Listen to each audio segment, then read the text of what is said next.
One, I'd like to say thank you to Chief Brickman. He was a man of his word. At the last meeting, he apologized for dropping the ball on getting back to me, and he assured me after the meeting that he would. I requested if he could send someone personally over to that family. The very next day, a sergeant and a captain, I believe, or a sergeant and a lieutenant, both went over to their home, and I'm not sure where the process is. Now that that's been done, I'm out of it. I'll let you guys do your work, but I do appreciate you following up on that. And then to Director Bach, I mentioned also at the last meeting about the street lights out on Euclid Avenue, just past 191st. We just came in from out of town tonight from a funeral. I dropped my grandmother off, and it is still pitch black over there. So it's been 2 weeks.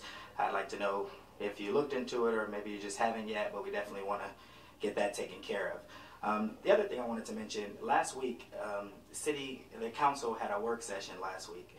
And it's a work session where you're supposed to have been putting forth ideas, and the mayor and the administration, and trying to work out some ways to try to find ways to increase or improve our tax base, to increase revenue, or try to find ideas for economic development, ways in which we can make this budget work moving forward for 2015. That meeting lasted less than an hour. That's very disappointing for me. If everybody sits here and they talk about how this is a big deal and how we need to put forth this, we need to put forth that, we need to talk about this, and then we have a work session on it and it lasts an hour. My envision of a work session was not that we would just continue to keep tossing around ideas, but that we take some of the ideas that were put forth by people in meetings running up to the work session and spend that time at the work session discussing those particular ideas. How this may work, different expertise different council members may have, how this may work, why it may not work. I mentioned that at the last meeting as well. It just was very disappointing that that meeting was so short, ran by Council President Osama Gale. And I definitely thought that you dig your heels up with this and go hard, considering that you've already announced that you're going to be running for mayor.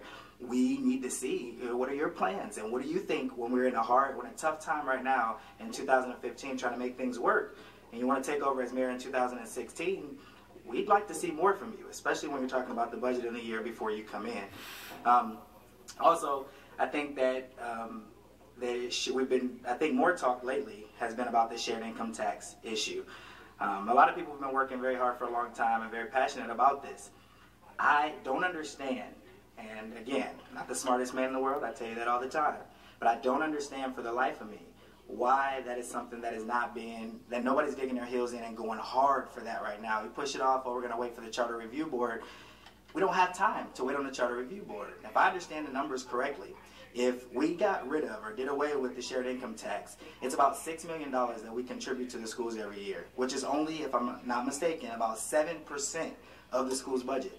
Now, residents at home, you vote to support the levy. Many of you support the schools. You understand the mindset that a good school system obviously is a reflection of a good city. And if we want to attract new homeowners and attract new folks, we need to have a good school system. Folks agree with that.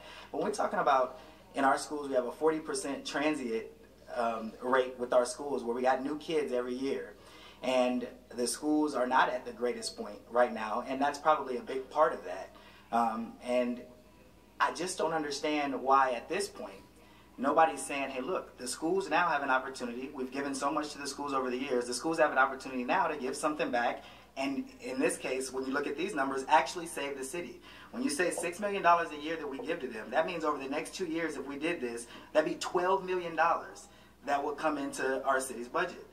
$12 million, that's a lot of money, especially looking at, based on the numbers from how I see it, we're looking at about $1.2 million we're off from, or as far as revenue and as far as what our budget is, or as far as what our expenses are. $12 million would solve the problem. And then during that 2 years, we could go to work hard, Madam President. If you are the mayor, we could go to work hard in those 2 years to try to increase the tax base, bring in new businesses, and then at the end of that 2 years, the $12 million would sustain us. Then at the end of that 2 years, we could then institute a tax cut on the 2.85 to residents, bring out the lighting fees, bring out the garbage fees, and actually put government back on the side of the people. People have been holding us on for so long. Now we have an opportunity to dig our heels in, do something real that'll bring in some real money, and put money back in the pockets of folks so that they could then support these businesses who we're trying to increase or bring into the city. I think that more work needs to be done. You're going to vote on the budget next week, and you haven't even discussed the ideas. Sorry, I wasn't paying attention.